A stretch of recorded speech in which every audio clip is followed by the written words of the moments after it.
Hello, dear students. I welcome to all of you on behalf of Rasa International School. Students, today in this video, I am going to explain you the chapter number 6, modal verb or modal auxiliary. It is from English language of class 8th. This is part 1 video of this chapter and it is on page number 37 to 39. So students, without any delay, let's start. चलिए शुरू करते हैं. As you can see here, जैसा कि आप यहाँ देख सकते हैं, the name of the chapter is modal verb और modal auxiliary and chapter number 6. चलिए आइए समझते हैं क्या होता है मॉडल वर्ब और मॉडल ऑक्सिलरी और इसका यूज़ कहाँ होता है. चलिए, modal verbs are modal auxiliaries is used to indicate the mood और एटीट्यूड ऑफ द स्पीकर. यानी मूड या फिर एटीट्यूड किसका, स्पीकर का, बोलने वाले का मूड या एटीट्यूड को शो करता है. क्या, मॉडल. चलिए, मॉडल वर्ब्स और modal auxiliaries indicate the following moods और attitudes of the speaker in a sentence. अब कौन से वे मूड्स हैं और कौन सी एटीट्यूड्स हैं जिनको मॉडल से शो करते हैं, चलिए देखते हैं.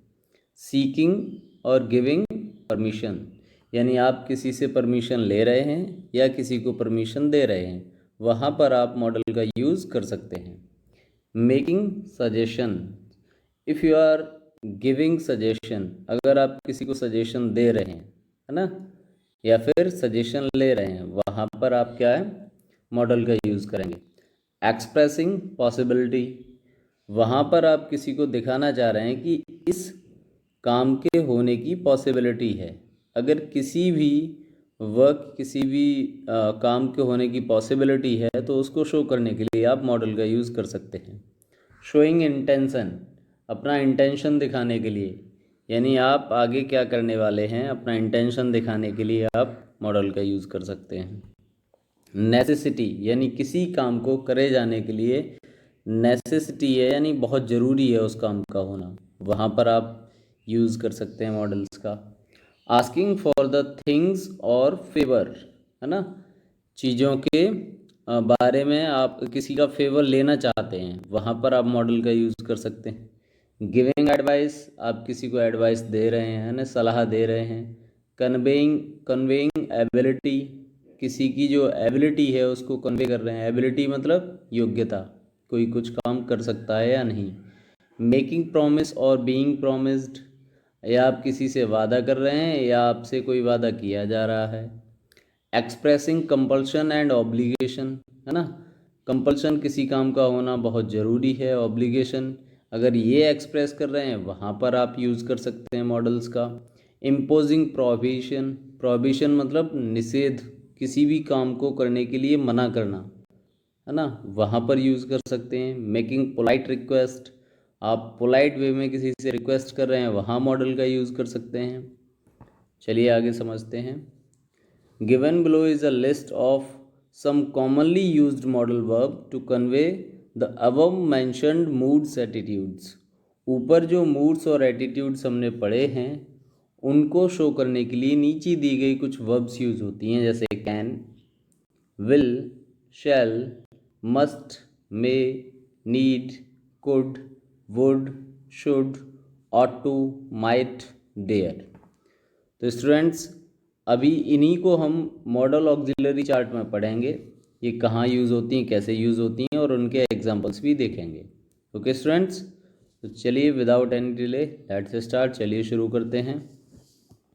सबसे फर्स्ट आपको दिया गया है सीकिंग और गिविंग परमिशन. अगर आप किसी से परमिशन ले रहे हैं या किसी को परमिशन दे रहे हैं, है ना, है ना, तो वहाँ पर आप मे का यूज़ कर सकते हैं, कैन का यूज़ कर सकते हैं, कुड का यूज़ कर सकते हैं.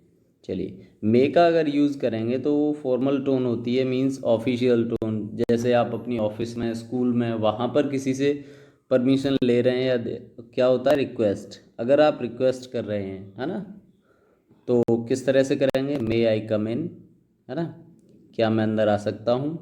ये आपने रिक्वेस्ट की किसी से, है ना, किसी से परमिशन ली और कोई आपको परमिशन देगा ऑफिशियल टोन में, तो कैसे देगा, यस यू मे, हाँ आप आ सकते हैं. ओके स्टूडेंट्स, चलिए कैन का यूज़ कहाँ होता है स्टूडेंट्स? इनफॉर्मल टोन में, मींस आप कहीं भी इसका यूज़ कर रहे हैं, मतलब अगर आप ऑफिस में नहीं हैं, स्कूल में नहीं हैं, है ना, इनफॉर्मल अपनी फैमिली फ्रेंड्स के साथ हैं, तभी आप कैन का यूज़ कर सकते हैं। सेम पर्पज़ है, रिक्वेस्ट, है ना। तो can I use your pen? Yes you can, है ना, अपने फ्रेंड्स के साथ इस कैन का यूज़ कर सकते हैं। कुड क्या होता है स्टूडेंट्स? एक्सट्रीमली फॉर्मल टोन, है ना। जो कुड है वो एक्सट्रीमली फॉर्मल टोन के लिए यूज़ किया जाता है, यानी मे से भी अधिक, है ना। Could I speak to Mrs Shrestha please? क्या मैं मिसेज श्रेष्ठा से बात कर सकता हूँ? श्योर यू कुड, हाँ आप कर सकते हैं। ओके स्टूडेंट्स, चलिए तो आपको मे, कैन और कुड का जो यूज़ है वो समझ में आ गया होगा। चलिए गिविंग एडवाइस, अगर आपको किसी को एडवाइस देनी है तो वहाँ पर आप मे का यूज़ कर सकते हैं, कुड का यूज़ कर सकते हैं। जैसे फॉर्मल टोन में ही दोनों का होता है, दोनों से एडवाइस दी जाती है ना। जैसे you may take a rickshaw from here, आप यहाँ से एक रिक्शा ले सकते हैं। You could take extra classes in maths, आप मैथ्स में एक्स्ट्रा क्लासेस भी ले सकते हैं। ओके स्टूडेंट्स, तो दोनों ही फॉर्मल टोन में है जब आपको किसी को एडवाइस देनी हो, है ना। तो अभी हमने ऊपर पढ़ा था परमिशन, यानी कुड का यूज़, कुड और मे का यूज़ परमिशन में भी होता है और एडवाइस में भी होता है। ओके स्टूडेंट्स, चलिए नेक्स्ट समझते हैं। नेक्स्ट आपको क्या दिया हुआ है? मेकिंग सजेशंस, जब आपको किसी को सलाह देनी हो, सजेशन देना हो, है ना, तो सजेशन देते समय क्या यूज़ करते हैं? शुड का यूज़ करते हैं, फॉर्मल टोन में ही होती है, स्ट्रॉन्ग एडवाइस होती है इसकी। जैसे you should take care of your health, आपको अपने हेल्थ का ध्यान रखना चाहिए। You should not litter the classroom, आपको क्लासरूम मतलब क्लासरूम को लिटर नहीं करना चाहिए। ओके स्टूडेंट्स, चलिए कॉन्वेइंग एबिलिटी, किसी की एबिलिटी को कॉन्वे करना। ओके स्टूडेंट्स, जैसे मतलब किसी की योग्यता को दिखाना, कोई कुछ काम करने के लिए योग्य है या नहीं। जैसे कैन या कुड का यूज़ कर सकते हैं आप।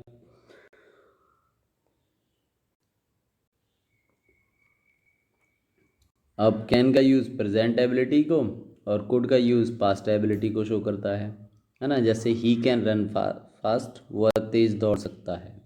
आई कुड सिंग वेल, मैं अच्छी तरह गा सकता था। Okay students, is am are plus able to भी हो सकता है। जैसे we are able to maintain discipline in the classroom, हम क्लासरूम में डिसिप्लिन मेंटेन करने योग्य हैं। अच्छा, was were plus able to हो जाए तो पास्ट एबिलिटी हो जाएगी। Will shall plus able to हो जाए तो फ्यूचर एबिलिटी हो जाएगी। ओके स्टूडेंट्स, तो यहाँ पर एबिलिटी में आप is am are was were will shall का भी यूज़ कर सकते हैं, बशर्ते इनके बाद आपको एबल टू लगाने की ज़रूरत पड़ेगी। ओके स्टूडेंट्स, चलिए नेक्स्ट आगे देखते हैं। एक्सप्रेसिंग पॉसिबिलिटी, और जहाँ पर हमें पॉसिबिलिटी एक्सप्रेस करनी हो वहाँ पर हम क्या यूज़ करेंगे?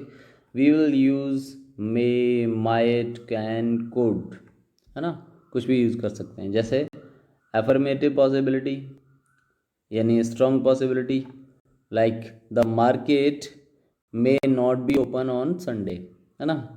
अब मार्केट संडे को ओपन नहीं होगी, शायद पॉसिबिलिटी है, नहीं होगी, है ना। माइट का यूज़ होता है वीक पॉसिबिलिटी, है ना, वीक पॉसिबिलिटी के लिए कि पता नहीं है, हो भी सकता है नहीं भी हो सकता। The teacher might not allow us to play till late, कि टीचर हमें देर तक खेलने के लिए इजाज़त नहीं दें, शायद क्लियर नहीं है। कैन का मतलब होता है जनरल या फिर ओकेजनल, और स्ट्रॉन्ग पॉसिबिलिटी होती है दे कैन पिकअप क्वेरल, वो झगड़ा कर सकते हैं, है ना। कुड डिस्टेंट पॉसिबिलिटी या फिर weakest possibility test, very slim chance of happening of anything, यानी बहुत ही कम रेयर चांस होते हैं किसी काम के होने के, वहाँ पर पॉसिबिलिटी लगाने के लिए हम कुड का यूज़ करते हैं। जैसे the teacher could have forgotten about the class, तो बहुत ही कम पॉसिबिलिटी है कि टीचर जो है क्लास के बारे में भूल गए होंगे। ओके स्टूडेंट्स, तो चलिए स्टूडेंट्स इस क्लास में इतना ही। In next video we will be doing some more about this chapter. So thanks for watching the video. Keep studying at home and always love your parents.